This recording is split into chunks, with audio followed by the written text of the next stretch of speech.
And welcome to This Is Now. We begin with a live look at Hilo Bay, a much different scene today, and all appears to be back to normal following last night's statewide tsunami warning that lasted roughly 8 hours. Now, the warning was downgraded to an advisory around 10:45 p.m., and the Pacific Tsunami Warning Center officially canceled the advisory just before 10 this morning. Today, the cleanup begins in affected areas. Parts of Hilo saw some of the worst flooding. Our Annalisa Burgos joins us now to give us a look. Annalisa.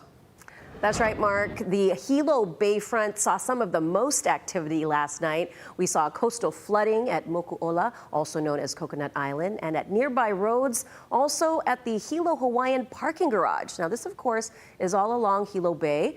Over near Banyan Drive, the SCP Hilo Hotel is right in front of the famous ice pond, and water entered the low-lying areas of the property. Now, General Manager Brianni Kobayashi gave us a tour of the site this morning as some rooms experienced flooding. She also says she and her staff spent the night shuttling guests back to the hotel from the evacuation center and even picked up other guests since there were no available rideshare services.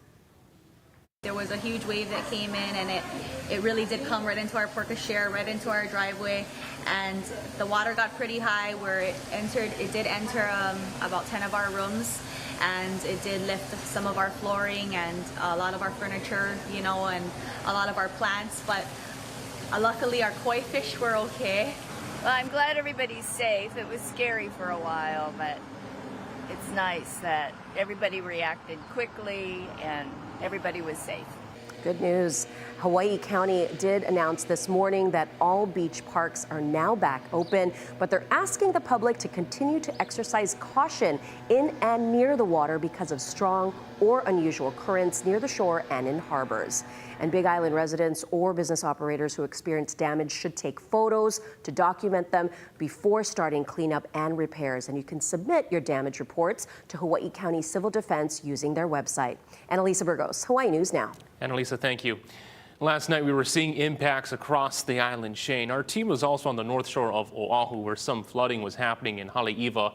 At around 9:10 p.m., water rushed in, flooding the majority of the harbor's parking lot. We also saw this at Maunalua Bay in East Honolulu, also in parts of Kahului. As of now, there have been no reports of significant damage in these areas.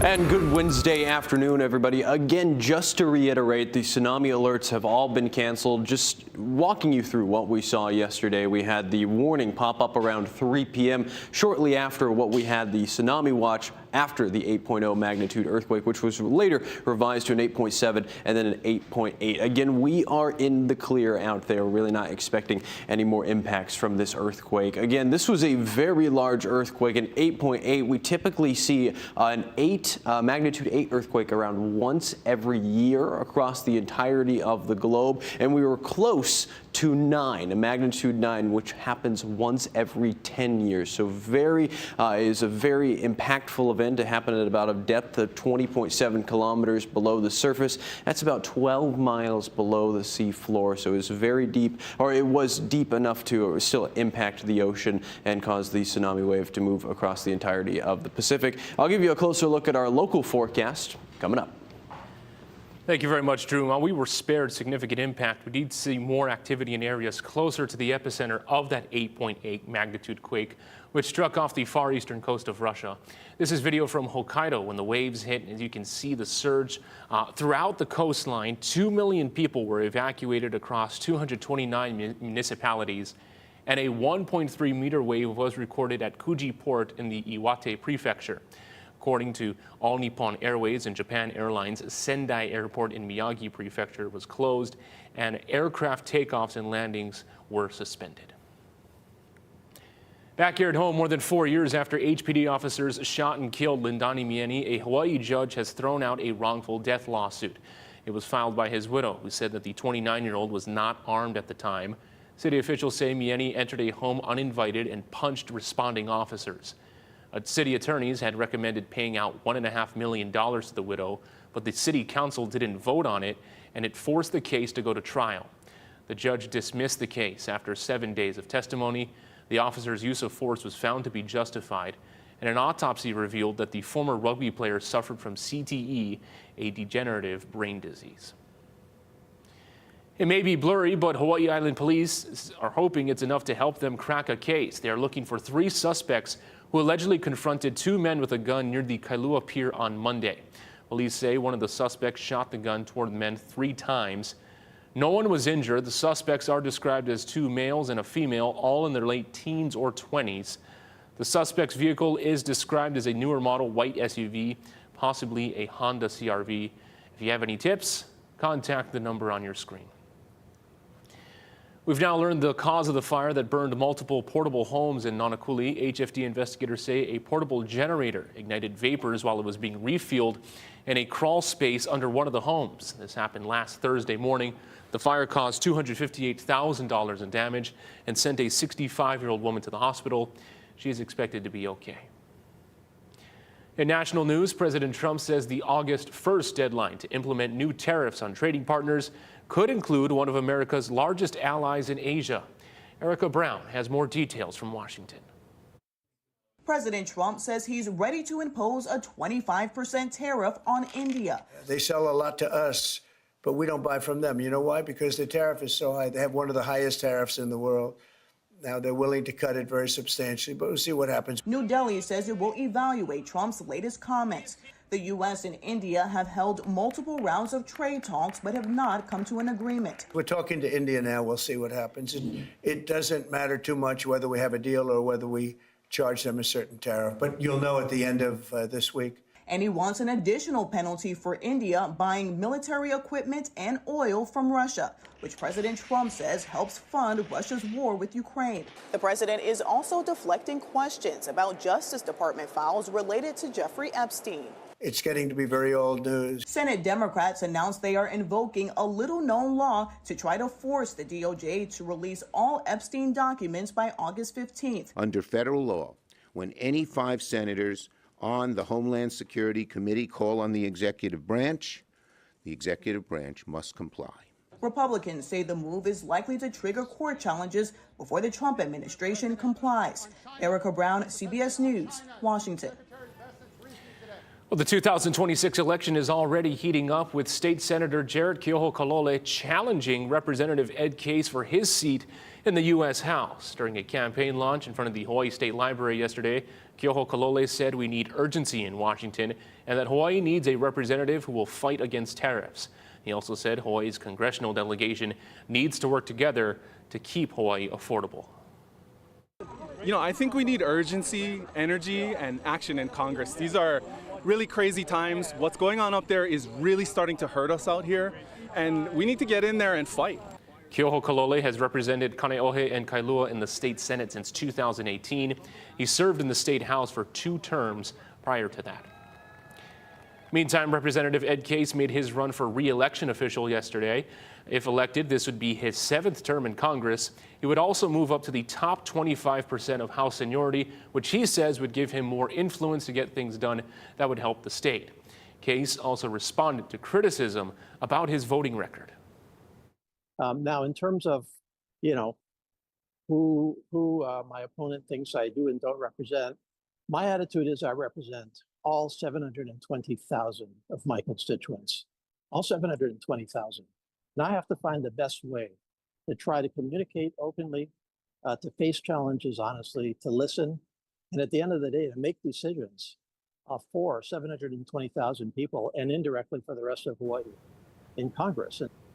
The 1st Congressional District represents parts of Oahu, including urban Honolulu, Aiea, Mililani, and Waimalu. Case also represented Hawaii's 2nd Congressional District, which represents the rest of the state during his first 2 terms. We're learning more about the victims of the killing spree in Midtown Manhattan this week. The mass shooting, the deadliest in New York City in 25 years, took the lives of 4 people on Monday. Off-duty NYPD officer Didarul Islam was among them. The 36-year-old immigrant from Bangladesh was on the force for 3.5 years and was in uniform while working security for the Park Avenue building. He was the father of 2 and his wife is 8 months pregnant. Another victim, 43-year-old Wesley LePatner, the mother of 2, was an executive at Blackstone, serving as the senior managing director of real estate in New York. And the gunman in Monday night's shooting in New York notably shot himself in the chest, not the head. He said in his suicide note he wants his brain to be studied. Dr. John Lepuc has been following the link between head injuries and CTE for more than a decade. All right, I am told that we do not have that story loaded up. Apologies for that one. We're going to be moving ahead in our coverage. Coming up just ahead on This Is Now, a proposed controversial gondola project on the North Shore is up for discussion at a neighborhood board meeting. Details on how residents can weigh in. Also this. Getting a loan is going to remain expensive. I'm Bradley Blackburn, and I'll tell you what's behind the Federal Reserve's decision on interest rates.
North Shore and Central Oahu communities are coming together tonight in an effort to stop plans to build a gondola along the slopes of Mount Ka'ala. North Shore residents have already held several rallies against the proposed tourist attraction, which would bring in an estimated 1,700 visitors a day. Now, they've pulled several community boards together for a joint meeting at Lelehua High School in Wahiawa at 6:30. A sign waving to protest the project will also be held ahead of the gathering. The project is advertised as a sightseeing and culturally educational site operated by Kaukonohua Ranch. Well, heads up if you're heading to Hanauma Bay, the public parking lots will soon be repaved. That will close the nature reserve for 2 weeks from September 8th through the 23rd. This will allow for the restriping of the two main public lots, which offer approximately 280 parking stalls. The project will cost the city nearly $840,000 and will be the first time the road has been repaved since 2019. Well, as expected, the Federal Reserve has decided to leave interest rates alone, this despite ongoing pressure from the Trump administration. Bradley Blackburn tells us why tariffs played a role in the decision. Interest rates for loans on homes and cars will remain high for a while because the Federal Reserve is keeping a benchmark rate unchanged to keep inflation in check. Inflation has been running somewhat above our 2% longer run objective. Fed Chair Jerome Powell and 8 other board members voted to leave rates the same, but 2 members, Michelle Bowman and Christopher Waller, wanted a rate cut. The first time in 30 years 2 policymakers have dissented. President Trump also wants cuts. We should be lowering the rates. He's been keeping up pressure on Powell, including a visit last week to see the renovation project at Federal Reserve headquarters. People are pretty much unable to buy housing because the interest rates are too high. The president points out the new numbers show GDP, a measure of the economy, is better than expected, so he argues rate cuts should follow. But the Fed wants to see if the president's tariffs have a major impact on prices. Increased tariffs are pushing up prices in some categories of goods, but their overall effects on economic activity and inflation remain to be seen. Chairman Powell says any future cuts will depend on the economy. If we start to see prices tick up and inflation on the move, the Fed is not going to act this year. If the inflation looks like it's sort of a temporary in nature, then the Fed is going to look more at the economy and see if growth is slowing down. It seems like the Fed is sticking with a wait-and-see approach, and it looks like U.S. consumers will have to do the same. Bradley Blackburn, CBS News, Summit, New Jersey. Stick around. Coming up after the break, we'll give you a look at our full first alert forecast. Again, we have an all clear from the tsunami warning across the entire state. You're clear to go back out into the water. And of course, we've got moderate trade winds to breezy conditions over the next couple of days, a little bit stronger as we're going into Thursday and Friday, and some showers. I'll break it all down coming up.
First Alert Weather with Drew Davis. All right, well, happy Wednesday, everybody. Of course, yesterday was a very active day here across the island chain. What we're tracking, of course, we've got the all clear from that tsunami warning. You can go back out into the water. We're going to continue tracking and seeing what we can find for the damage from what we've been seeing from the actual tsunami waves moving in. Moderate trade winds out there expected and a few windward and Melka showers as we're going forward. I do want to just give you a quick look. Again, just to reiterate, the tsunami advisory, the tsunami warning have both been canceled. We have received the all clear as we're going forward. Outside we go. I want to just give you a quick look at what we're tracking. This is our hour-by-hour forecast, and it gives you a wonderful live look out at our tower cam. Seeing a little bit of cloud cover out there in the distance towards the reef runway. 88 degrees right now at the airport, so a little bit warm, and northeasterlies around 18 miles per hour. Expanding this out throughout the rest of this evening, you'll notice temperatures getting down to around 80 by the time we get to midnight, and we'll likely see lows around 76 to 77 degrees tonight.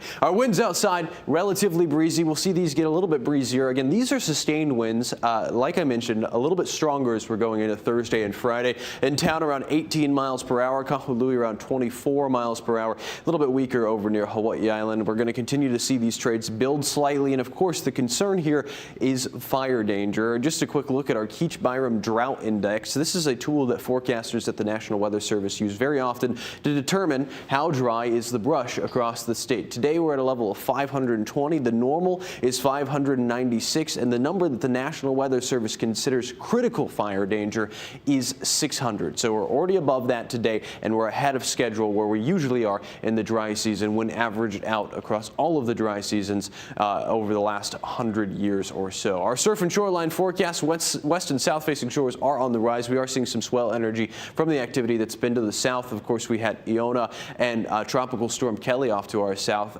Both of those continuing to move westward and falling apart, and we're seeing some swell energy moving in around 6 to 8 feet on south facing shores. East facing shores a little bit choppy out there. North facing shores nearly flat. Here's our first alert radar and satellite. Again, I mentioned that we were seeing some windward and Malka showers out there, but overall relatively dry and sunny out there right now. Just zooming in closer towards Oahu. Some cloud cover along the Ko'olau. You can actually see that dissipate as we're going into the afternoon. If anything, just a few sprinkles out there. Dry over Maui County. Hawaii Island also dry. Windy enough to where we're seeing the wind returns on the first alert radar and satellite. You can see that right here. This fuzzy pattern right here, that's not actually rain or anything. That's sea salt, sea spray getting lifted up by the radar or by the winds, these trade winds, and then getting detected by the radar. So here's our 7-day forecast. Mahalo to Flavio for sending this in. We have Wednesday highlighted in red. Of course, we were still highlighting the tsunami advisory earlier today that was extended and now has been canceled. We're in the all clear. It's highlighted red still for those trades building and the chance for fire danger, especially over leeward areas. Thursday and Friday, sunny and breezy out there. A lot of sunshine as we're heading into next week. Thank you so much, Drew. Hawaii Public Schools kick off the new year next week, and it's time to get your kids back on track with their sleep. Mandy Gaither explains. In the classroom, the recipe for success starts before your student even gets to school. One of the main ingredients is sleep. It's just as important as exercise and nutrition when it comes to children's ability to learn and grow and thrive. Dr. Caroline Weingart with Nationwide Children's Hospital says if your child's sleep routine was derailed during summer, you're not alone. But you can start to reset that routine before school starts. Walk back their bedtime, but do it gradually. Moving the bedtime up 15 minutes every night for 1 to 2 weeks until they're going to bed at the time that they'll be going to bed during the school year is one way to get them back on a normal sleep schedule. Weingart says to make sure all phones and other devices are put away, ideally at least 1 hour before bed, in order to get their brain into sleep mode. She says to also focus on what time they wake up, have them start getting out of bed at the time they'll need to for school. While she says it's okay to sleep in a little on the weekends, keep their wake-up time within an hour of when they get out of bed during the week. So if they normally get up at 6:30 during the school week, get them up by about 7:30 on the weekend if possible, just to make it a little bit easier come Sunday night when it's time for them to go to bed. For Health Minute, I'm Mandy Gaither. UH Manoa is partnering with NASA for a groundbreaking lunar mission. Researchers are developing a new instrument called LMAPS that will attach to the belly of a future NASA rover. Its job is to scan beneath the moon's surface and search for hidden ice, vital for future astronaut missions. It's really exciting to have something, that's built at University of Hawaii being sent to the surface of the moon for the first time ever. Our instrument is going to go underneath the rover, on the belly of the rover, and look down into the subsurface. So what it does is it measures the temperatures and the structure below the surface. And in that, we're hoping we might see things like ice underground.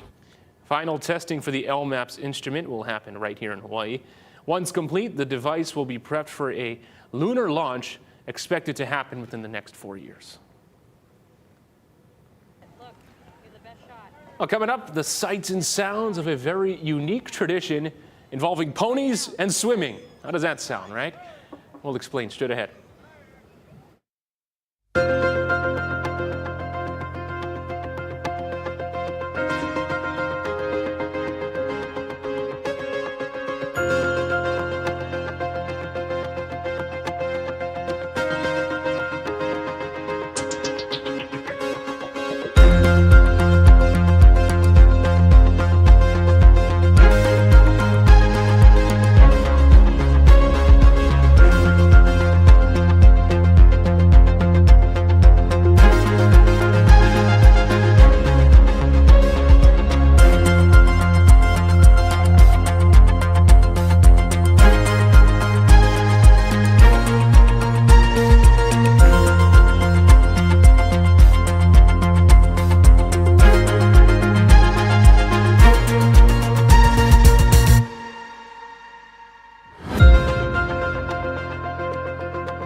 All right, time for some good news now. Just in time for National Sandwich Month, Yelp has dropped its list of top 100 sandwich shops in the countries. And 4 spots in Honolulu made the cut. Lay's Banh Mi came in at number 39, No Name Barbecue Sandwich at 61, and Mala Market landed at 83, and the Valley Health Bar rounded things out at 97. Yelp also spotlighted sandwich trends from Banh Mi Love to plant-based picks and gave shout-outs to regional names for roll sandwiches from subs to hoagies to heroes. That is a great time to show that story. There's, you know, as the lunch rush is about to begin. Yeah, No Name Barbecue Sandwich especially. Oh, and all of them are excellent picks and great representatives. I haven't been to No Name. I'm going to have to go. No Name's good. Valley Health Bar is excellent, so they just do some tremendous work. Now we're getting hungry.